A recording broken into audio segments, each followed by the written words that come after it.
Welkom allemaal weer bij een nieuwe video. In deze video ga ik langs bij de Power Salad Farm. Bij de Power Salad Farm wordt gedaan aan een eetbaar landschap. Deze term was voor mij onbekend, maar dit betekent eigenlijk dat ze werken met permacultuur. En bij permacultuur draait het erom dat je in balans werkt met de omgeving en dus met behoud van gezondheid van de grond en zorg voor een hoge biodiversiteit. Dit spreekt me erg aan omdat het een hele duurzame manier van het verbouwen van eten is. En duurzaamheid is, zoals jullie misschien al hebben gemerkt, best wel belangrijk voor mij. Ik vind het heel interessant om bij een bedrijf langs te gaan die op deze manier eten verbouwt. Omdat voor mij eten eigenlijk best wel iets ingewikkelds is. Ik wil heel graag gezond eten en goed voor mezelf zorgen op die manier. Maar ik vind supermarkten gewoon echt niet inspirerend. Ik ben dus heel erg benieuwd naar wat deze farm me gaat brengen en wat ik daar kan leren over de verschillende soorten manieren van het groeien van eten. En wat eigenlijk de inspiratie van Zoe is, de eigenaresse van de farm, om op deze manier haar eten te gaan verbouwen. En ook een beetje geïnspireerd te raken om beter voor mezelf te zorgen op dat gebied. Want ik weet hoe belangrijk het is om gezond te eten en ik wil het ook heel erg graag. Maar ja, zoals ik al zei, ik vind supermarkten gewoon totaal inspiratieloos. En ik weet gewoon niet waar ik moet beginnen en wat de mogelijkheden zijn en wat er allemaal is op dat gebied. En daarom ga ik bij deze farm langs en heb ik afgesproken met Zoe om haar te interviewen. En ik neem jullie met me mee op mijn zoektocht daar.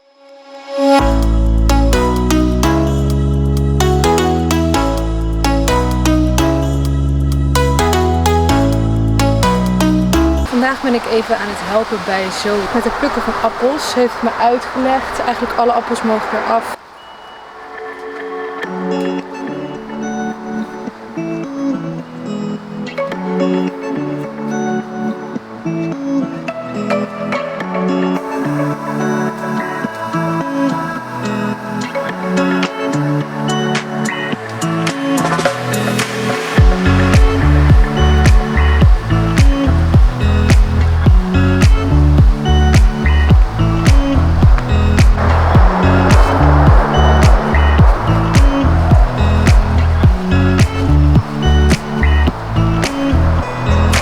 Zoe zei ook dat ik een appel moest proeven, dus ik ben benieuwd.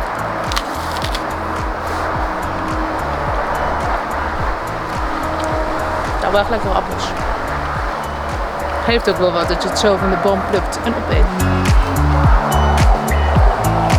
Thanks for answering some questions for me. Because I was wondering, like, how did you came up with this idea and what is your concept exactly? Okay, so I was very close to nature as a child, and I started travelling quite young, and I wanted to be useful when I was travelling. And as you go through things, as you're growing, the most federating thing that I could find was food. It wasn't politics, it wasn't spirituality or religion, but food. You could always sit down and you could have a chat, as we were talking earlier. It's a nice place to find each other. Mm-hmm. And different cultures, obviously you can share different things, and for me I found that going somewhere, travelling and helping people feed themselves was a very nourishing thing for me to do. And as a consequence I ended up studying international agriculture. I worked in horticulture, I worked in farming, I became a landscaper. And finally brought it all together on this site, so that I arrived here in 2005. I bought it in 2005 and have always been very passionate about recreating an agriculture today that is way more human, way more creative, really reinforces biodiversity, and actually you finish up with edible landscapes. So as you can see here, we've got probably 400 different types of plants that are edible or useful. As you can see from the photos in the vestiaire. Yeah, I saw them. So it was an empty field in 2005, and now we've got just so much. Like, the abundance is just incredible, and that's when you're in such a short period of time. You're like, wow, nature is so generous. We don't have to do a lot, and she'll pay you back tenfold. Just for participating. And you feel it as well when you come here. I don't know what it is, but you just feel it because of all the different types of plants, and it's just so natural. Yeah. instead of just everything exactly in line and just well, using. It's inspired by nature. So I mean, you don't find a lot of straight lines in nature. No. So that's the goal. It's actually to observe and then interact. So, you know, it was the animals and the children that designed a lot of the pathways, because, you know, that's the way they were going. So it's okay. Oh, so we'll put a pathway there then. Nice. And I think it's important to really observe your surroundings and think about how you're going to optimize your energy and how you're going to interact with that space or with those people or whatever it is that surrounds you at that time. And for this fruits and vegetables, you call this the power salad farm? Yeah, power salad. So power salad is actually the best design that I can come up with regards to creating leafy greens as the basis of our plate. So it's looking at the foundation of our plate in a different way. So rather than potatoes, rice and pasta, we can go for something that's like leafy greens, which are completely bioassimilable. So all the nutrients you assimilate them directly. You don't have to eat something else to get the nutrients out of them. It's the closest thing to light that we can consume, and it's really alkalizing in a really acidified world. So you're doing something that's very simple, that can do a whole lot of good. So from all these plants that go into power salad, which is about 70 different plants, so you've got flowers, leaves and stems. So even if we're just looking around us here, I can show you we can eat this. This is a rosemary flower. We can eat this. This is porpier. Mine is lettuce. This is New Zealand spinach. I like spinach. This is curly parsley. Just eating it all. That's it. That's what it's all about. I'm already eating salad now. This is shiso or perilla, a nice Japanese herb. You know, I'm a grazer. I love to wander around eating. So all of these plants that you're eating right now, all of these things. This is ruby chard. Ruby chard is another goodie. All of these things that go into the salad are very easy to grow, and they're very easy to multiply. So for anybody can do it. That's the whole point. It's like anybody can do it, and you can have a really nutritious meal. So even if you're on lockdown, you can't go out, or there's no more food in the stores because there's no more petrol. You won't run out. But I mean, even from a really small space. So we haven't got a big space here, but we've got really high diversity. So just with a little bit of, you know, a little planter behind a window, you can have 20 different plants, and you know, you can pick away and add a little bit of flavour to everything that you make, which makes cooking more interesting. Yeah, I'm already more interested in food now I hear you talking, but supermarkets are just not my favourite place to be. Exactly. So what are the alternatives? You can get involved with the local farm. So I try and promote people like, okay, sure, you've got the Helpex and the Woofing and the Workaway, so all these organisations where you can go in, and in exchange for your lodging and your food, you give a hand on site. But I try and encourage people to go and participate. Okay, so I want to participate in the production of my food. Yeah. Just a little bit. So one meal a week, I want to be able to make it from something local or something, you know, aim for something. That's a pretty, you know, it's pretty accessible, it's pretty easy to do, especially in France, because there's all these markets and you can go there and go, is this local? And they go, yes, and you go, okay, I'll have some of that. Easy. But, you know, wild food is also another good way to go. You've got lots of different options. You could go with your local farmer in Amsterdam. There's somebody who lives, I don't know, maybe there's an urban farm, and you can turn around in Holland and you can say, hello, I'd like to help with you 4 hours a week, and in exchange can I have a basket of food?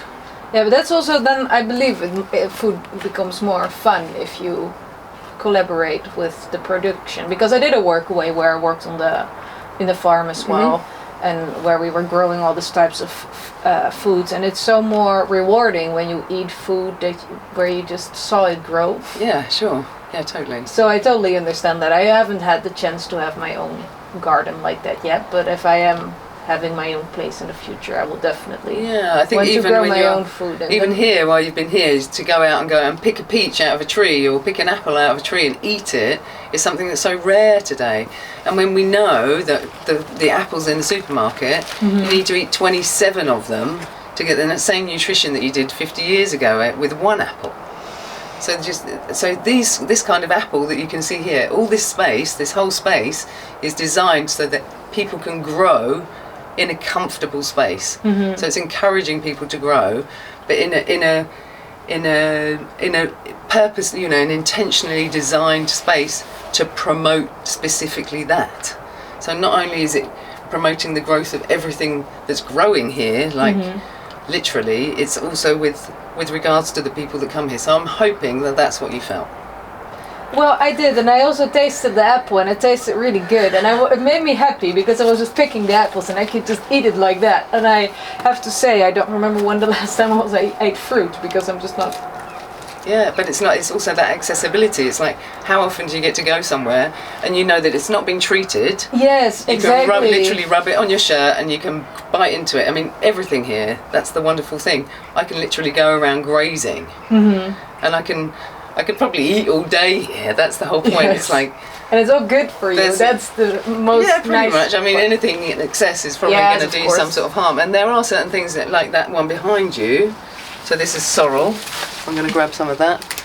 It's a really lemony. I love it. It goes in the salad. It's a really. Oh yeah, it's really refreshing. refreshing. Yeah. So that chopped up mixed with all the other things. I never tasted a leaf that tastes like that. Right? Oh my god, there's some stuff in here you wouldn't even believe. So this actually contains oxalic acid. So if you had too much of it, it could give you a bit of joint pain or something like that. So it's just little things like that you need to keep an eye on. And then but that's the whole point. If you don't do... That's why you have that many types. Because yeah, but you don't have anything in excess. That's the whole point. It's just a little bit of everything is wholly good for you. And then these salads, you sell them somewhere, or how does... Mainly restaurants. So local restaurants that I like. That's the goal. I'll choose them because it's quite an exclusive product. At the moment we're renovating the big greenhouse, so you should definitely show that because it's an amazing participative project, and we have a crowdfunding site for raising money for that as well, because it's an incredible journey. I will link the crowdfund. Please do, because it's like we're in with third year, and it's the original wood. We've got a magician with regards to the wood who is helping us with the project, Manu. That you've probably bumped into too, and he is. Yeah, it's his pièce de résistance. It's really just the most stunning thing. It's the renovation of my cathedral. This is my little chapel. Over there's the cathedral. So yeah, but I already like it a lot because I'm here for less than a week, and I already see it growing. Yeah. Because it's just moving so fast. Well, yeah. I mean, slowly. This is like the simple part. It's just like getting the glass on. But getting to the point of getting the glass on has been incredible. Yeah, I feel very lucky, and the fact that people are willing to do that means that this place is worth it. It's not just me, it's about the space, it's about the spaces that we can create together, and that for me is like the most encouraging thing, because we need to take that big capitalistic approach out of food production, get involved ourselves, so that we've got nice, good food systems, like local food systems that are really resilient, really resistant. And good for the biodiversity and everything like that. It's good for everything. Good for the world. It's good for everything. So as soon as you take money out, you've just got to look. You go and have a look at it afterwards. You take the money out of food and see what happens. It's like it's transformative. It's the key. It's the key to everything. For me. I agree. I am frustrated by myself with how I look at food, because then I would buy junk food and I know it's not helping anyone. It's not helping me. It's not helping the environment. It's not helping the people that produce it, because they probably didn't get enough money for that, and it's exploiting places. But it's just so hard to find the right places, especially when you're traveling, because you just don't, every time you have to find them again. Okay, that could be a really amazing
when I've got the greenhouse going, the goal is that it will facilitate the growth of more power salad and other things, hopefully some trees and fruit trees and bushes.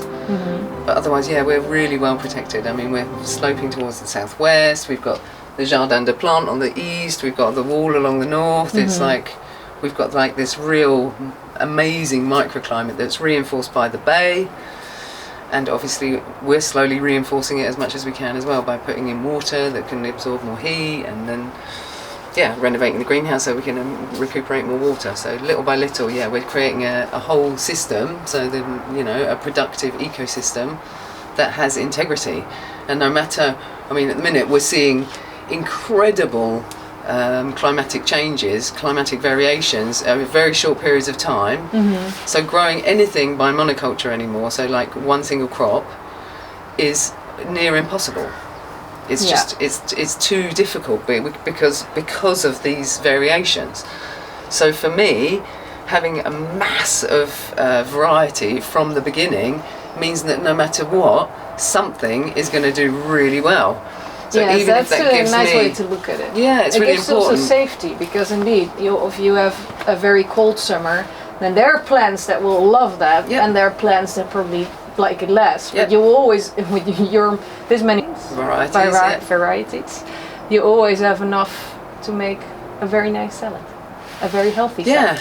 And more. So, we'll be making jams and pickles and chutneys and all sorts of different syrups and juices throughout the year, so that over the winter we've got like all these pots of summertime to open on those grey days. And that's pretty, that's a pretty special thing to offer yourself as well. Yes. And do you want to extend further? Like, I don't know, I don't think you can extend in space here. No, I'm not a greedy farmer who needs 300,000 hectares. I don't need it, and I don't believe that we need to dedicate that amount of land to what amounts to cattle feed, the majority of it. We can appropriate a lot less space and have it as it's very productive collective gardens. And if they're not managed, then they become fantastic wildlife reserves. Yes, which is also great. Yeah. We've got to, but we can all. This is the whole point. We can all take action. I mean, it's something that I love. It's something that I cherish, and I felt like part of me for a very, very long time. So for me, it's like it's very simple, and because it's so part of my life. But I can imagine, and the amount of people that we see and the amount of seeds that we sow in everybody's minds and hearts, it makes a difference. So for me, it's I can't imagine myself being in a city, confined with no outdoor space. I tried it. I hate it. For me, it's just the thought of it. Like for me, it's very distressing. So like, being able to offer this to people that have been confined, being able to, I could have just shut the doors and it was my farm and this is for me and I'm just here and that's what I do. But I love sharing it. That's what it's about. Agriculture used to be a very rich part of